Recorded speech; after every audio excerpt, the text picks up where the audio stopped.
নমস্কার বন্ধুরা, আমি রুমা। আর রুমা রান্নাঘর উইথ নেচারের ব্লগ চ্যানেলে তোমাদের সকলকে অনেক অনেক স্বাগত এবং অনেক ভালোবাসা জানাই। তো সবাইকে জানাই শুভ সকাল। তো ঘুম থেকে উঠে পড়েছি, দেখতেই পাচ্ছ। ঘুম থেকে উঠে এই যে ঝাড় দেওয়ার কাজে লেগে পড়লাম। আর রাত্রিবেলা এঁটো বাসনটা এখনও ধোইনি, পরে দেবো। কারণ হলো, আর শীতের সকালে আমি কি করি, ঘুম থেকে উঠে মানে একটু ঠান্ডা ঠান্ডা লাগে, যার জন্য আমি কি করি, আগে ঝাড় দিতে লেগে পড়ি। মানে ঝাড় দিয়ে দিলে তারপরে একদম গরম লেগে যায়। তারপর হলো পুকুরে গিয়ে বাসনগুলো ধুয়ে নিই। আর না হয় যদি ঘুম থেকে উঠে আমি মানে পুকুরে বাসন নিয়ে যাই, তাহলে বসে থাকতে হবে ঠান্ডার মধ্যে। তো মানে গরম লাগে না, ঠান্ডা লাগে। আর আর ঝাড় দিয়ে দিলে মানে শরীরটা একদম গরম লেগে যায়, যার জন্য আমি পরে হলো ওই বাসনগুলো ধুয়ে নিই। তো আমার ঝাড় দেওয়া প্রায় কমপ্লিট হয়ে গেছে, আর আমি বাসনও ধুয়ে নিয়েছি। সব আশি কাজ করা হয়ে গেছে আমার। আর এদিকে আর্যকে টিফিন দিয়ে দিয়েছি, কেক আর দুধ দিয়েছি, ও খাবে।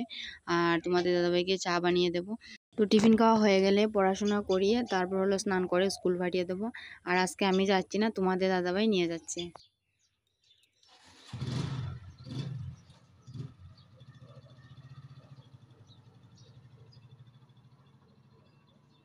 আর্যকে স্কুল পাঠিয়ে দিয়ে ওইদিকে আমার ভাতটা খাওয়া হয়নি, ভাতটা খেয়ে নিয়েছি।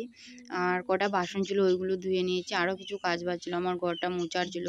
তো ঘরটর মুছে সব কাজ বাজ সেরে স্নান টান করে নিয়েছি। স্নান টান করে পুজোটা দিয়ে নিয়েছি। এবার কিছু রান্না করার আছে, রান্না করব। রান্না করে গুছিয়ে তারপর হলো আর্যকে স্কুল থেকে আনতে যাব।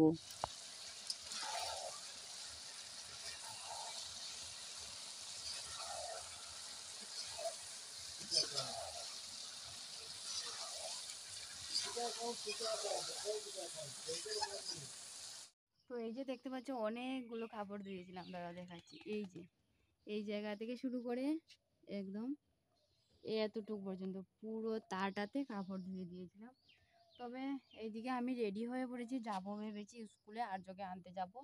কিন্তু কি বৃষ্টি সাজ করেছে, তোমরা দেখতে নাও পাচ্ছ হয়তো, আমার ক্যামেরাটা বেশি ভালো না, কিন্তু প্রচণ্ড বৃষ্টি সাজ করেছে। ও তো এখন ভাবছি আমি কাপড়গুলো তুলে যাব না রেখে যাব। যদি রেখে যায়, যদি বৃষ্টি আসে, তাহলে ভিজে যাবে।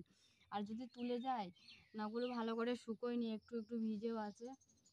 তো কী যে করি, তো ভাবছি ওইগুলো উল্টে উল্টে দিয়ে যাব।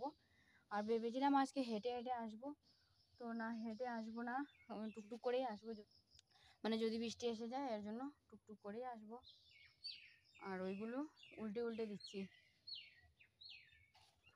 বৃষ্টিটা যদি না আসে তাহলে তো অনেক ভালো, আমি এসে কাপড়টা তুলে নিতে পারবো। বেডশিটটা ওই যে এই জায়গাটায় মেলে দিয়েছি, মানে ওইখানে জায়গা হচ্ছিল না, ওইখানে ভালো রুদ্র লাগছিল, তো ওইখানে মেলে দিচ্ছি।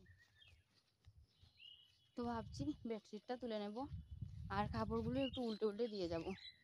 বেডশিটটা তুলে নেই। এই বেডশিটটা একদম শুকিয়ে গেছে, ওটা তো অনেক হালকা, তো ওইটা শুকিয়ে গেছে, আর কাপড়গুলো এখনো শুকোয়নি।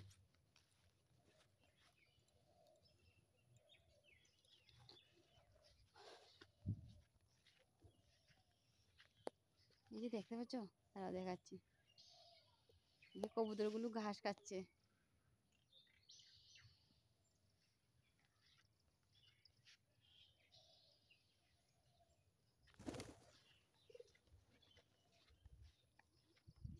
কি ভালো লাগছে, তাই না? তো আমরা স্কুল থেকে এসে পড়েছি, এসে বাড়িতেই বসে আছি। আর যাব হলো রাখাল নৃত্য দেখতে যাব। তো ঘরেই বসে আছি। আর তোমাদের দাদাভাইকে বলেছিলাম একটা সিঁদুর কৌটো এনে দিতে। মানে আমার যে সিঁদুর কৌটো আছে, ওইটা অনেক দিন পুরনো হয়ে গেছে, আর ওইটা মানে পরলে পরে অনেক চুলকায়। তো যার জন্য বলেছিলাম আমার জন্য একটা আনবে। তো এই যে এনে দিয়েছে বড়মশাই। তো এনে দিয়ে বলছে মানে কালারটা কীরকম, আমাকে ঠিক আছে পরিয়ে দাও, তারপরে দেখতে পাবে কালারটা কীরকম। তো যার জন্য আমাকে পরিয়ে দিচ্ছে, পরিয়ে দিচ্ছে, দিয়ে দেখছে না কালারটা তো ঠিকই আছে, ভালো লাগছে। তো এবার খাওয়া দাওয়া করে আর্যকে খাইয়ে তারপর রেডি হয়ে তারপর যাব রাখাল নৃত্য দেখতে। তো আমরা চলে এসেছি, আর্য আর আমি এসেছি। আর এসে দেখছি এই যে রাখাল নৃত্য চলছে। তো কিছুক্ষণ দেখবো, দেখে তারপর হলো বাড়ি চলে যাব।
আর ব্লগটা তোমরা প্রথম থেকে শেষ পর্যন্ত দেখবে, স্কিপ করবে না। আশা করছি ব্লগটা তোমাদের ভালো লাগবে। আর ব্লগটা যদি ভালো লেগে থাকে তাহলে একটা লাইক করবে আর কমেন্ট করে বলবে কেমন হয়েছে। আর হ্যাঁ, বন্ধুদের সাথে শেয়ার করতে ভুলবে না কিন্তু। ব্লগটা ছিল এই পর্যন্ত। নতুন একটা ব্লগ নিয়ে খুব শিগগিরই ফিরে আসছি। ততক্ষণে সবাই ভালো থেকো, সুস্থ থেকো। আর হ্যাঁ, আমাকে মনে রেখো। আর সবাইকে টাটা, বাই বাই।